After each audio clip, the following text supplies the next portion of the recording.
Un ballon sonde qui s'élève dans le ciel du centre spatial guyanais. C'est un rituel qui peut aller jusqu'à 5 fois le jour de lancement.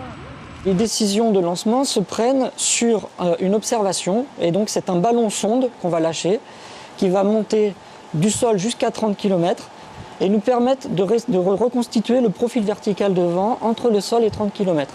Et c'est cette donnée mesurée qui va servir de donnée d'entrée pour prendre la décision finale qu'on va prendre peu de temps avant le lancement pour autoriser ou non, et donc qui va se traduire par un rouge ou un vert météo.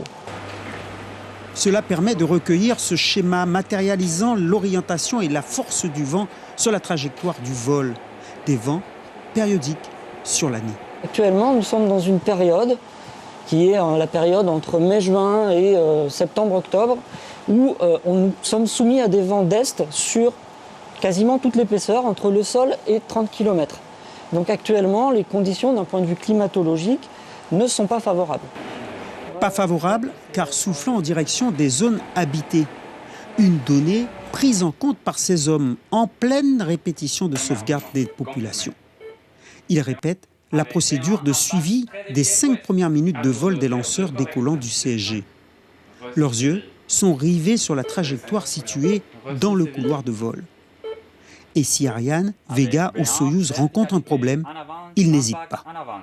Confirmé que le lanceur est dangereux. Levez capot d'essai. Confirmé. C'est vite. Top retombé. Envoi d'essai. Essai reçu, chaîne 1 et 2. L'essai reçu, des notes de sauvegarde. Destruction commandée du lanceur. Sauvegarde, destruction commandée du lanceur. On a une zone de sécurité dans laquelle on ne peut pas faire sortir le lanceur. Donc en cas d'intervention, le lanceur il va se fragmenter, donc il y a des fragments, des débris qui vont retomber. Ces débris peuvent être emportés par les vents. Et donc dans ces cas-là, on vérifie avec les vents du jour que les débris, l'effet du vent ne pousse pas à déporter les débris en dehors de la zone de sécurité qu'on a définie. Une zone de sécurité qui peut varier selon le lanceur et l'orientation de sa trajectoire, vers le nord ou l'est. Pour chaque lanceur, l'opérateur de lancement nous soumet la trajectoire, on l'analyse, on vérifie cette trajectoire par rapport à une zone de sécurité qu'on a définie, et donc on analyse et on vérifie que cette trajectoire n'est pas dangereuse, donc qu'il n'y a aucun risque vis-à-vis de la zone qu'on a décidé de protéger.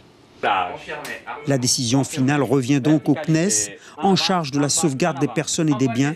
La dernière destruction d'un lanceur remonte au mois de juillet 2019, lors du 15e vol de Vega. Envoi d'essai.